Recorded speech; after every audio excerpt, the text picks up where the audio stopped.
Hi, everyone. Welcome to our first market update. We will be doing these going forward on a quarterly basis. And today we'll start with the third quarter update, which just ended here at the end of September. A couple of key takeaways that we had were the S&P 500 index. It did pull back a little bit, just under 3.3% during the third quarter. However, when we look at the full year to date through the end of September, the S&P 500's actually had a pretty decent year, and we are just over 13% year to date, ending in September. Another key factor that we've been keeping an eye on, and I'm sure you've heard of, is inflation. That has slowed just a little bit and has started to remain steady, which was part of the Fed raising interest rates and trying to keep inflation under control. It was astronomical a few months ago, but we are starting to see that pull back down, just over 3.5% now. The Fed has mentioned that they have a target of 2%, which I think personally might be a little bit low. I could see us getting closer to 2.5%.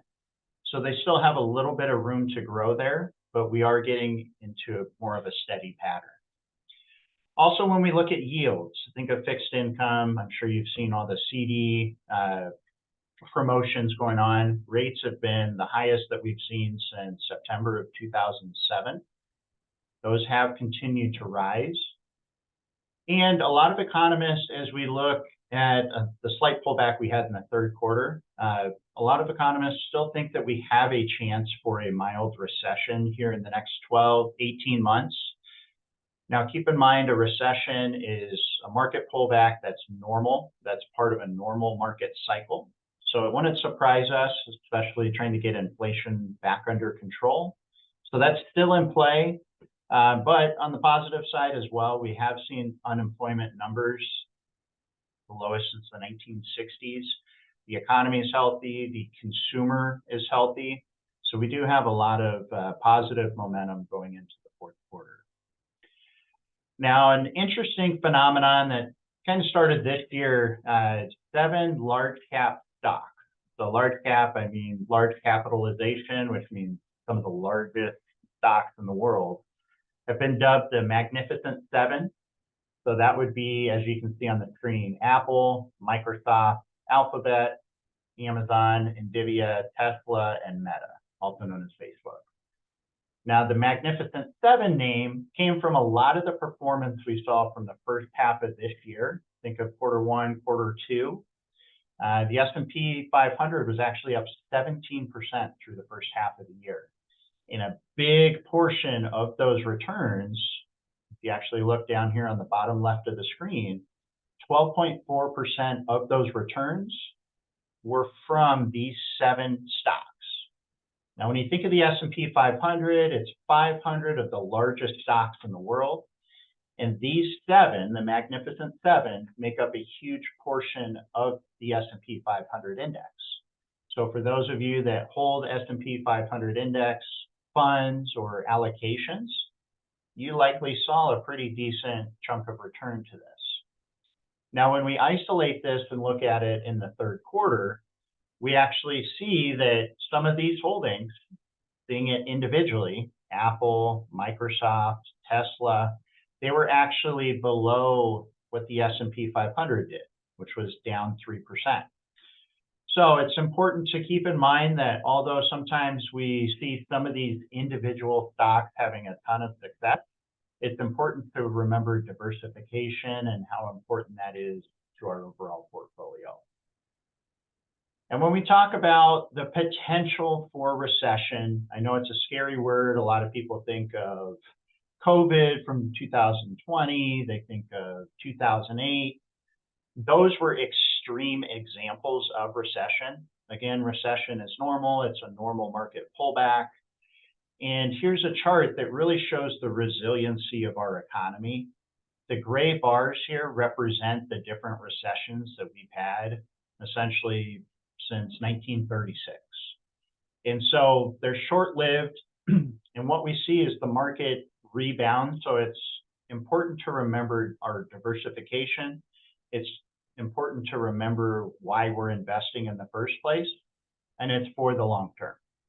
And so even though if the market pulls back, there'll be opportunities in the market. And that's why we utilized a lot of the great money managers that we do and have the allocations that we have. Now, again, we keep talking about the Fed. What are they going to do? Are they done cutting rates? Are they going to hike rates? What's going on there? So what we think is the Fed is really about done cutting rates, which is a good sign for the economy. Feels like they're really getting close to having inflation to where they would like it. And what will happen typically in a recession, again, this is pretty normal. It happens every 3 to 4 years. What will happen is the Fed actually jumps in and they will cut rates. So we're right about that point anyways, that we think they're done hiking rates. So if we do see a recession, the average that the Fed, over every recession we've seen, the average rate hike that we've seen is 500 basis points. So that's equivalent to 5%. So if you look at current rates right now, we're a little over 5%. And where were we before the Fed started raking hikes? Just over zero, right? Rates have been so short for so long. So we could really see those rates pull back, maybe not quite as low as they were previously, but we could see a significant pullback in rates, which again, I know I've talked to a lot of folks that are sitting on the sidelines right now in the housing market. They don't want to go pay a 7% interest rate on a mortgage. This would take those rates down and would help the economy. Similarly, if you look at business owners, if they're going out and they want to grow and they need to borrow capital, when interest rates are higher, they may think twice about borrowing that money. But as rates start to come back down, that's where they're going to be more incentivized to go borrow and grow, which is good for the economy. So really, where do we go from here? Fourth quarter and beyond. Again, as we mentioned, market pullbacks and recessions are part of a normal market cycle. That's normal. So I wouldn't be surprised if we did see some sort of recession. However, a lot of economists are saying that we're going to be more on the mild side, just because the economy, the consumer, we are healthy right now. Things are going well. Companies are making money. So that's good news that it would be more of a slight pullback. And it's important to stick to our investment allocation and plan. Diversification is key. So again, everybody has different goals. We're investing for different reasons. And again, we have your stocks, your bonds, your buffered structured products. We have everything allocated for specific reasons, and it's important for us to stick to the plan.